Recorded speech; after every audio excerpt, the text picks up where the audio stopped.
You've definitely seen those incredible, super detailed images that come from an MRI machine.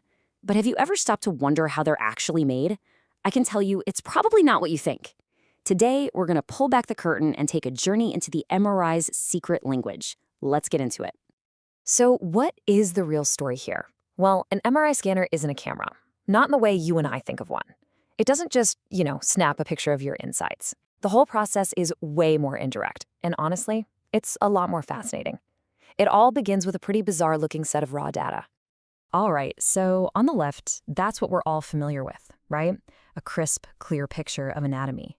But what the MRI scanner actually records is the thing on the right, this ghostly, abstract pattern of dots and swirls. That is the raw data. So the billion-dollar question is, how on earth does that become this? To understand that incredible transformation, we have to learn the language that this mysterious data is written in. It lives in a world that scientists and engineers have been exploring for decades, and believe me, it is the key to everything. So that strange, gray, raw data image, it has a name. It's called K-space. The best way to think about it is as a kind of mathematical canvas, a place where the MRI paints all its data before a computer comes in and translates it into a picture we can actually recognize. Now, here's the most important thing to get your head around. K-space is not a direct picture of your body. It's a map of something called spatial frequencies. Okay, don't let that term freak you out. Just think of them as the basic ingredients for an image, kind of like an artist's different paints. The low frequencies, those are like the big, broad brushstrokes of a painting. They define the general shapes and the overall contrast. And the high frequencies, those are the super fine lines, all the sharp edges and tiny details that make the image pop. And you can literally see that right here in the K-space map. That bright, glowing center, it's jam-packed with all those low-frequency signals, the stuff that gives the final image its basic contrast and shape. Then, as you move out toward the dimmer outer edges, you're looking at the high-frequency data, all the information that defines the sharp details and tiny textures. You absolutely need both to build a complete, high-quality picture. Okay, I know, thinking in spatial frequencies can feel a little abstract. So let's try an analogy that makes this whole thing much easier to grasp. It's an idea that helps even the experts visualize what's really going on inside that machine. This quote is just perfect because it really gets at the idea that with enough experience, experts don't just see a bunch of noise in K-space. They see the potential of the final image. They can actually read the map and almost feel the landscape that it's describing. So here it is. Here's our big analogy. The MRI scanner is a cartographer, a map maker. Its main job isn't to take a snapshot, but to very carefully and systematically chart this K-space map, point by point, line by line, until it has gathered all the frequency data it needs.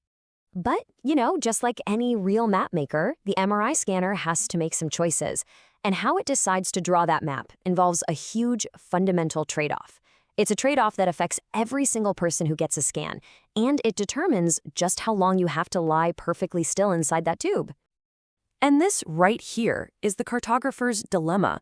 Do you try to chart the map as fast as you possibly can? That saves a ton of time, which is obviously great for the patient, but you risk missing some crucial data points, and that can hurt the final image quality. Or do you take your time moving slowly and methodically to capture every last bit of information? That gets you a gorgeous detailed map, but the scan takes much, much longer. So, every MRI scan is basically a negotiation between these things. If you do a full, complete sampling of K-space, yeah, it's going to take longer, but you get that beautiful, high-resolution image that doctors need. If you decide to reduce the sampling to save time, you immediately start to lose fine detail. And then there are other tricks, like partial Fourier, which can speed things up, but you pay a price in what's called the signal-to-noise ratio. It is always, always a balancing act. Here is a perfect real-world example of that. Remember how we said the outer edges of K-space hold all the data for fine details? Well, a really common trick to save time is to just not collect them. The cartographer just decides, hey, let's skip the fringes of the map. What's the result? Well, the scan is way faster, but the final image gets blurry. It loses its sharpness because those critical high-frequency details were never recorded in the first place. So we know there's a trade-off. But what if there isn't just one single way to draw the map? It turns out the path our cartographer takes through K-space is just as important as the destination itself. So check this out. These images show different paths or trajectories our cartographer can take. A standard scan might just move in straight, parallel lines back and forth. But that is not the only way to do it. There are curved paths, spiral paths, zigzag paths, and each one is a completely different strategy for filling in the map, and each one is optimized for different things, like maybe trying to capture a beating heart or imaging blood flow. These different strategies all have their own names and jobs.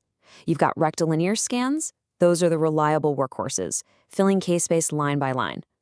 Then there's echoplanar imaging, or EPI, which uses this super fast zigzag method that's perfect for functional MRI, where speed is everything.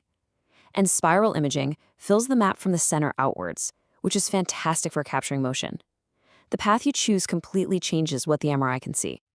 Okay, so our cartographer has choices about speed, and it has choices about the path it takes. But what if we just threw the map out the window altogether? Modern computing has brought in a completely revolutionary and, yeah, slightly chaotic new way of thinking. Now, stay with me here because this is where it gets really cool. What if the path didn't matter at all?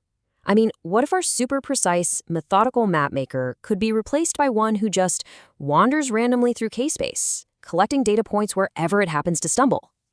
This is what some people are calling the drunk cartographer revolution. Now, I know it sounds absurd, but here's the thing. It works. And the magic isn't in the scanner, it's in the computer. Today's computers are just so incredibly powerful, they don't need the data to arrive in a neat, orderly grid anymore. As long as the computer knows the exact K-space coordinates of every single data point that our drunk cartographer collected, it can reconstruct a perfect image. The rigid path isn't necessary, and that opens up a whole new world of faster, more flexible, and more patient-friendly scans.